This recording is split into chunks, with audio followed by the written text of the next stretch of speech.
Ce jeudi, dans le tuto de la semaine, nous allons être sur Houdini pour réaliser du motion design, motion graphique, d'éléments en animation. On va gérer donc une foule d'éléments, donc ici des morceaux de- d'éléments de type rocher cassé. On va donc pouvoir les animer, les simuler et l'avantage de Houdini par rapport à d'autres logiciels de 3D, c'est qu'il est en mesure de assez simplement de cumuler plusieurs simulations dans un même espace, dans un même visuel. Donc ici une simulation volumétrique et une simulation d'objets, animation simulation d'objets en gestion de foule que l'on va pouvoir mettre en place. Donc nous allons regarder comment on peut mettre en place une gestion de foule d'objets avec différents moyens dans Houdini. Donc une des possibilités pour passer par l'animation de forme et la gestion de foule, l'animation de forme, c'est d'utiliser la méthode d'abord pour les générer de copy to point et ensuite de gérer globalement l'émetteur des formes que l'on va pouvoir déplacer, transformer et les formes suivront ce déplacement généré par l'élément initial qui permet d'obtenir l'ensemble des formes. Donc on va venir dans Houdini, ici, et on va créer ce schéma-là nodal qui va nous permettre de pouvoir obtenir le résultat des différents éléments, morceaux de rocher ici ou d'éléments découpés qui apparaissent ici. Donc on va regarder ça. Pour ça, on vient dans Houdini à la base. OK ici, comme si on n'avait rien mis en place. On crée un géo, ici une géométrie, et géo 3, voilà, on peut renommer. À l'intérieur, ici, on va créer une sphère ou un autre élément polygonal ou importer un élément polygonal. L'idée étant d'avoir un élément polygonal de référence. Ici, je prends une sphère ici, sur lequel tout de suite je vais mettre un transform, donc un node transform qui va me permettre de jouer sur la taille, sur le déplacement en rotation, le scale et autres, enfin les trois éléments du transform, translate, rotate et scale ici. On va pouvoir aussi lui associer un node de déformation de type mountain ici. Ok, on va regarder ce que ça donne ici. Donc je clique sur W pour être en mode ici, pour voir le maillage se déformer ici. Donc on était au niveau transform, au niveau montagne, on voit que on a une déformation. Je clique dessus, voilà, pour obtenir le résultat ici. Ok, voilà. Ici à ce niveau-là, et on va pouvoir bien sûr jouer sur des paramètres classiques de déformation par noise, fractal et autres qui vont nous permettre de faire vibrer. On peut utiliser de l'animation ici qui va permettre de faire évoluer voilà l'objet en termes de bruit, hein, bien entendu, avec bien entendu de l'amplitude, de la force que l'on pourra mettre en place et différents types de noise ici. Ok, donc une fois que l'on a ça, ce qu'on pense, c'est de venir récupérer l'emplacement des points de la surface polygonale, ce qu'on appelle les vertex, et que l'on va transformer en points euh, de différentes façons. Donc on a deux possibilités. Soit on peut utiliser ce qu'on appelle un node scatter qui va permettre de faire une distribution comme on voit ici sur la surface ou dans le volume.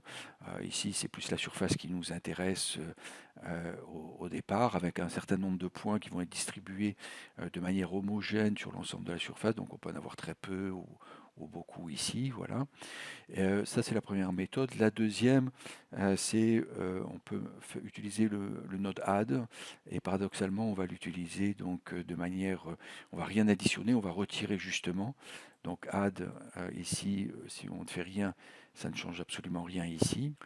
Et on peut donc venir faire un delete ici et il ne reste plus que les points qui sont là positionnés, qu'on voit de manière plus homogène dans le sens des lignes horizontales et verticales, puisque ça reprend donc la modélisation. Voilà, je mets en violet donc au-dessus, juste au niveau du mountain, l'intersection donc des vertex qui se transforme donc ici en point. Donc c'est l'autre méthode, on va dire. Donc voilà. Ici, on va utiliser la méthode de scatter que l'on va pouvoir donc utiliser. Et donc on bascule à ce moment-là en mode point. Sur chaque point, on va pouvoir remplacer donc ces points par une forme. Et donc, notamment, on va faire un copy to point, qui est la fonction donc principale pour faire apparaître les formes et remplacer les points par des formes. Donc on va copier donc ici mettre la connexion sur les points et puis de l'autre côté on va mettre donc de base par exemple je vais prendre un cube, on va prendre un cube polygonal par exemple pour changer et on va le connecter et on a donc plusieurs cubes qui apparaissent ici. Ok, et on peut donc jouer sur la taille pour qu'on les voit vraiment. Voilà, ici. J'aurais pu sur W pour les avoir, voilà, en éclairage en plus. Ici, dans l'ensemble. Voilà, donc on peut commencer à faire de la gestion de foule, du même objet ici, et on pourra donc à ce moment-là, si on veut l'animer notamment, on pourra le simuler, on verra dans un prochain tutoriel, mais on peut aussi donc l'animer avec donc des paramètres de transformation. C'est pour ça qu'on a mis notre transform au-dessus, en termes de scale par exemple, hein, et ici, on pourra donc jouer sur le mountain pour faire vibrer tout ça, le modifier selon des pulsations et la taille des éléments size ici, voilà. Ok, et voilà, ça s'agitera beaucoup plus ici, voilà, et ainsi de suite. Et donc on pourra réaliser ce type d'animation, donc on keyframera, donc on fera un bouton droit de la souris sur l'élément keyframe, set keyframe, dans le temps ici, je suis sur la frame 1 et puis je vais me déplacer, donc on voit que l'animation, comme on a coché animation ici dans le mountain, il est animé sans avoir à keyframer, et donc on a une variation ici voilà, que l'on peut donc maîtriser au niveau donc de la voilà, avoir une pulsation plus lente. Ici, on va augmenter le temps et ainsi de suite. Voilà, donc on peut très bien mettre en place très rapidement donc, ce type de système de gestion de foule avec le copy to point. À savoir que la gestion des points ici dans Houdini est très intéressante et peut donc être remplacé, ces points peut être remplacé par des éléments ici. On va pouvoir récupérer des paramètres du point ici qui arrive sur la première connexion pour transformer donc les objets qui apparaissent dans la deuxième connexion. Donc pour ça, on peut récupérer des paramètres de type scale par exemple et autres. Donc ici, si je fais donc i-info sur le scatter, qui est le dernier avant la connexion copy to point, je vois que j'ai qu'un paramètre, un point attribute plutôt, qu'un attribut, le p, la position, qui est utilisé par le copy to point.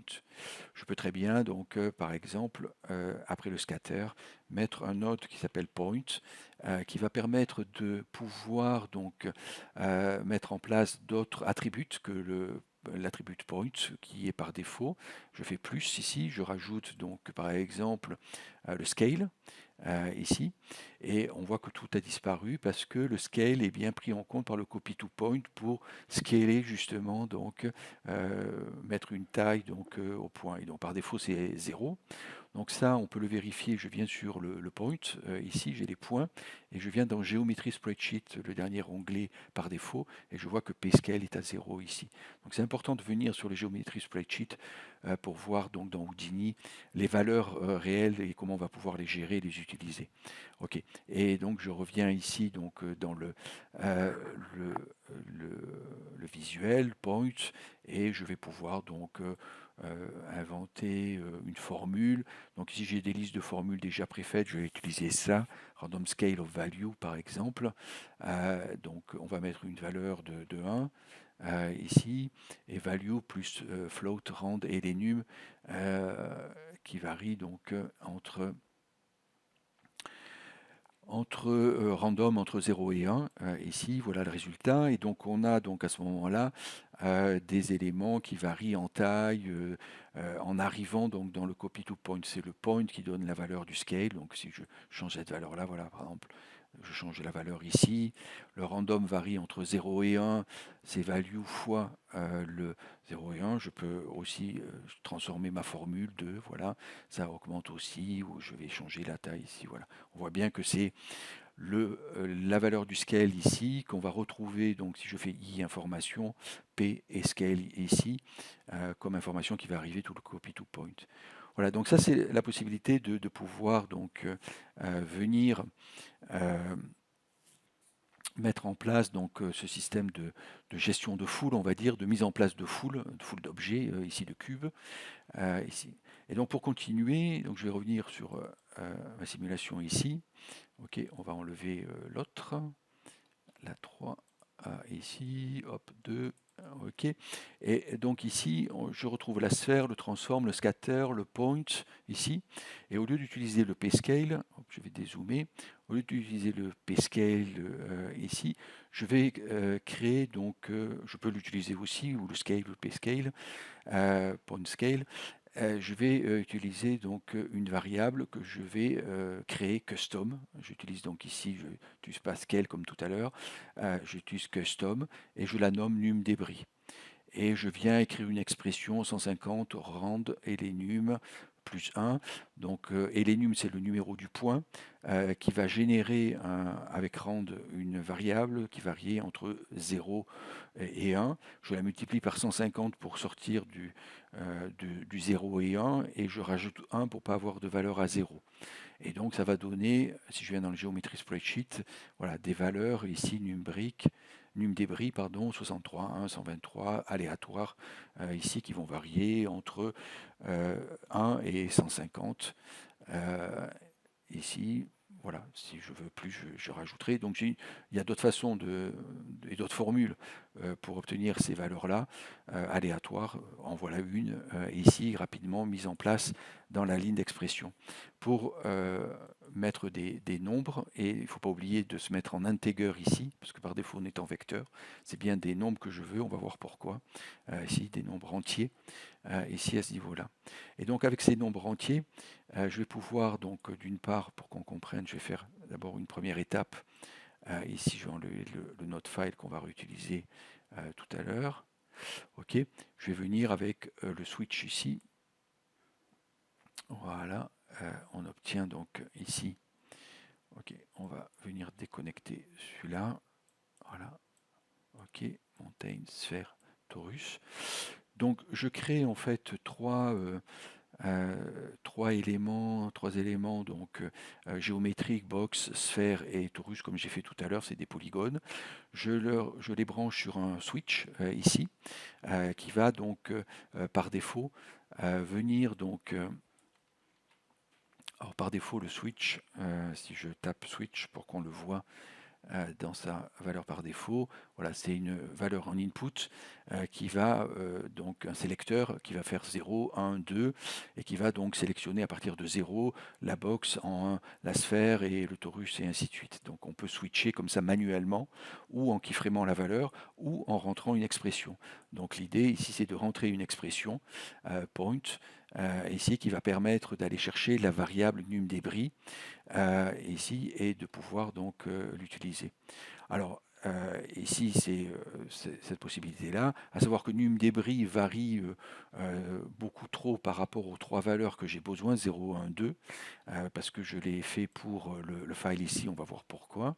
Et je reviens donc sur le point ici, num débris, et au lieu de 150, je vais mettre 3 ici et je vais enlever le plus 1 puisque je veux la valeur 0 éventuellement. OK. Donc ici, en fait, alors on ne voit pas parce que la lumière est à l'intérieur, je clique sur W, mais on a, parce que les géométries aussi sont importantes, on pourra mettre du transform donc, à la sortie, donc tab transform ici pour réduire tout le monde, juste pour l'exemple, hein. Ici à ce niveau-là, voilà. Ok, qu'on le voit quand même. Voilà. Et donc on va pouvoir donc switcher entre différentes valeurs, formes, grâce au switch et pouvoir donc obtenir donc ce que l'on voit donc actuellement donc à l'écran. Ici, donc, une combinaison de formes polygonales. Alors, on peut les importer aussi, hein, bien entendu, et avoir des formes, et on peut en avoir autant qu'on veut ici au niveau donc de la connexion sur le switch. Alors la fonction que j'utilise ici, c'est la fonction point, qui est une fonction donc de vex qui permet d'aller chercher une valeur dans un attribut exactement, d'aller chercher un attribut dans un node, un attribut de point dans un node. Donc pour ça, on va utiliser la fonction point entre parenthèses. On va chercher le node ici, donc c'est la boucle.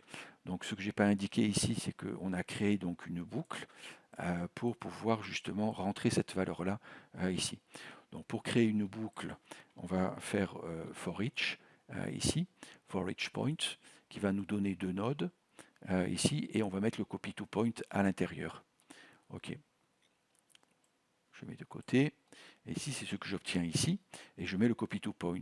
Le copy to point, donc la première connexion ici, on vient sur les points qui arrivent ici, et la deuxième, c'est les formes qui vont remplacer les points ici, donc avec le switch et les différents éléments.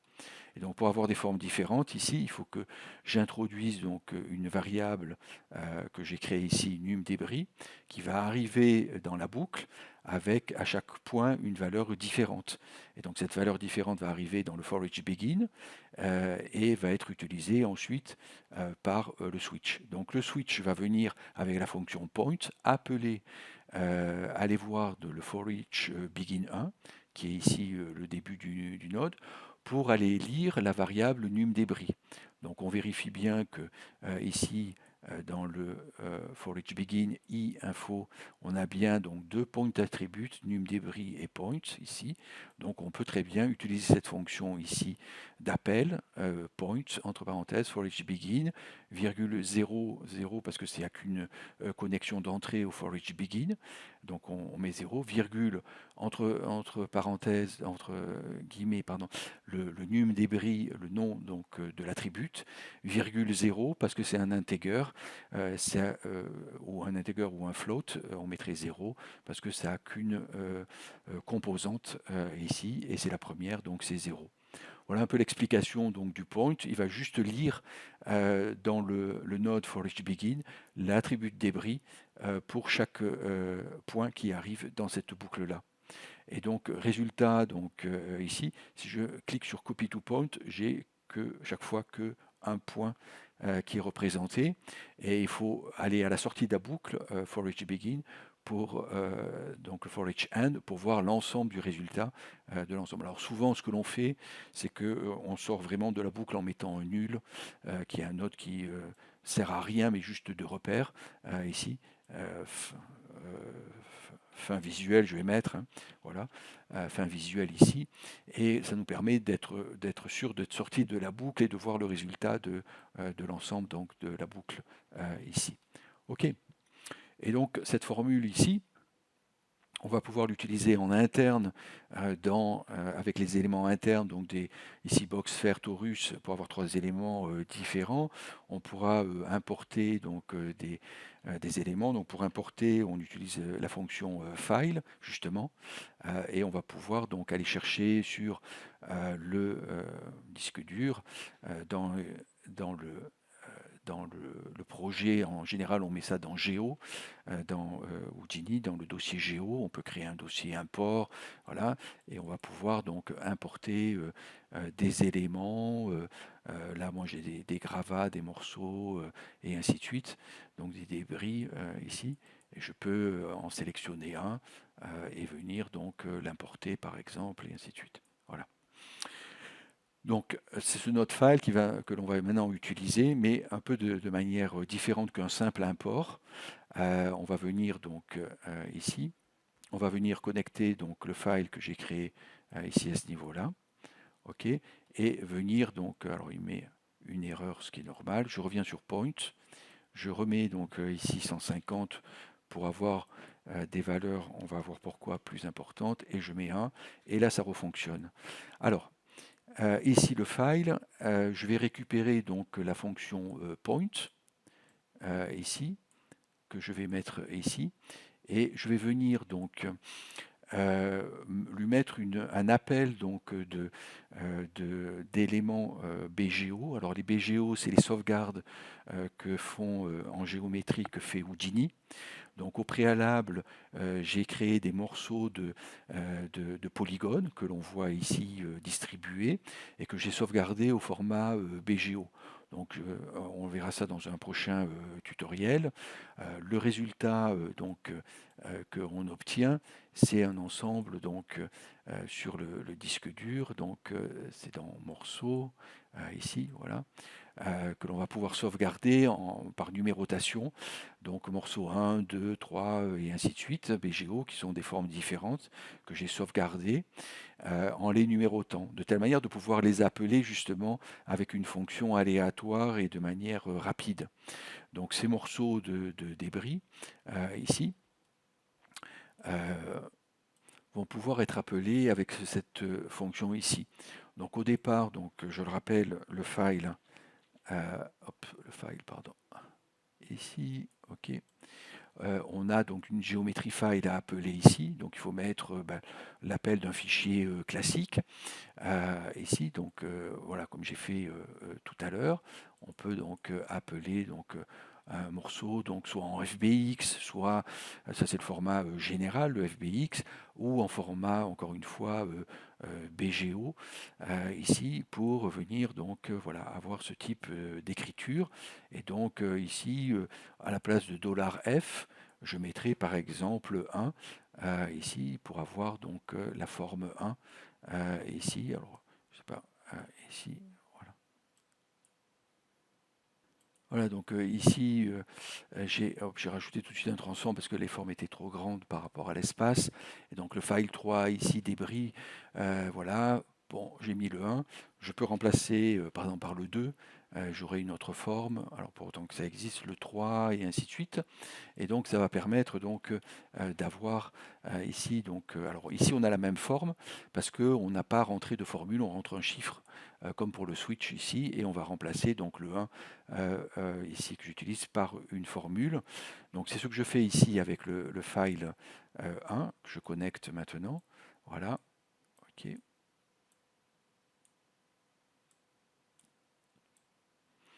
Voilà, ici, et donc le nom de mon fichier, c'est morceau deb point, et au lieu d'avoir 1, 2, 3, je vais remplacer par point for each begin, 0, num débris, tout ça qui va me donner une valeur. Et ce qu'il ne faut pas oublier ici dans cette formule-là, c'est la petite parenthèse, le petit tiret du haut, ici, que l'on obtient donc avec le Alt GR7, qui va permettre de dire dans la formule du VEX que c'est une valeur que l'on veut ici donner. Et point .bgo, parce que c'est l'extension BGO, donc de la création de géométrie dans Houdini que j'ai sauvegardé sur le disque dur. Et donc du coup, on va boucler donc sur les valeurs, et donc on voit qu'on a des valeurs, enfin des formes différentes, parce que on va appeler donc par rapport à la valeur de num débris ici. Donc ici on la voit pas. Je reviens sur le for each général et j'ai les valeurs ici qui sont reclassées. Donc je peux revoir ces valeurs dans le point ici, 63, 1, 123 et ainsi de suite. Et donc c'est ces valeurs qui vont être envoyées et on va remplacer donc 63, 123 ici et appeler donc le BGO correspondant, morceau deb ici, donc voilà les différentes valeurs ici listées. Ok, et donc ça va nous permettre donc d'obtenir ici le résultat que l'on voit en termes de forme.